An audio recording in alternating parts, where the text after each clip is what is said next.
I want to talk a little bit about one of the really powerful things that MATLAB has for sifting through data. And so let's say we have this array A equals 150 and 0, 9, 5. So you can set something up. This is called a Boolean construction, and or it's just also kind of a true or false question.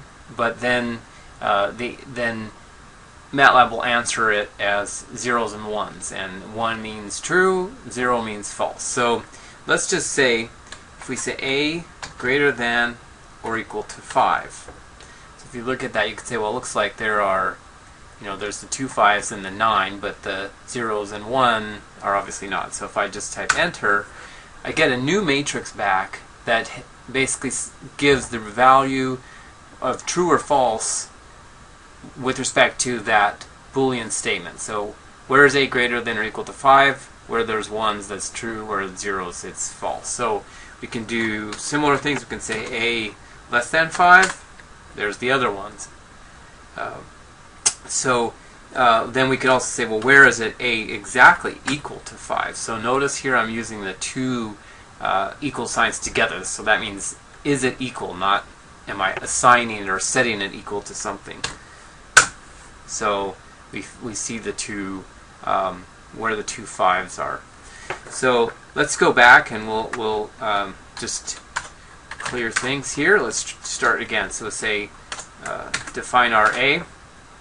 So let's say we want to get the index. Where is A greater than 5? Set a new matrix equal to that. So I'm going to say TF, and TF could be anything, but I like to use TF because it's kind of like true-false. So this true-false matrix is going to be equal to the Boolean assessment of where A is greater than 5. So TF is now equal to that. So now I want to introduce then, so that might be good. You might say, well, that's very interesting. What do I do with it? Now, so there's a construction in MATLAB, a command called find. And find is super powerful because it gives us the index, so the position in the matrix, where the matrix is equal to 1. So basically, if we can use a combination of this true-false approach and find, we can find the indices of elements in the matrix that satisfy some criterion, like greater than 5. So we just do this, find TF. And so one thing that's slightly confusing about that number 4 is that you would have thought it should be the, it's the second row and the second column, so it should have been a 2, 2, but instead it says 4. So what's that mean? Well, that's a way that MATLAB thinks, and you don't have to worry about too much.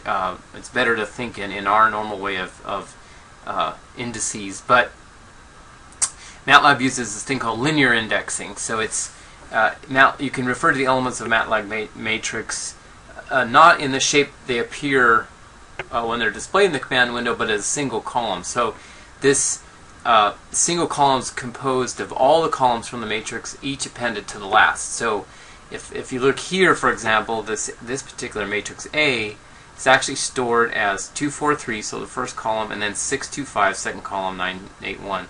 So in our case, that fourth position, it's it's sort of 1, 2, 3, 4 in our A matrix.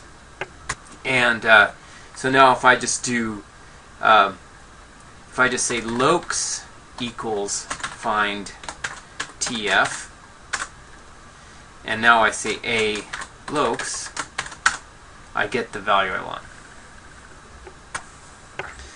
So let's say, just to show how this can be quite even more powerful, if we say TF equals A less than or equal to 5, should have seen, remember we had this one before, we have a bunch of them, and now we can say locus equals find TF, so we have all those positions, and now I can say A locus, and I get back those values in a row, so they lost their matrix structure, but it again lets us sort of filter out parts of the data we don't want, let's say, and it seems trivial for a small matrix like this one, but if you're searching for values in a certain range and you have hundreds of thousands of points, this becomes quite useful. And MATLAB is actually optimized to do this searching. It uses really fast methods to do this for you.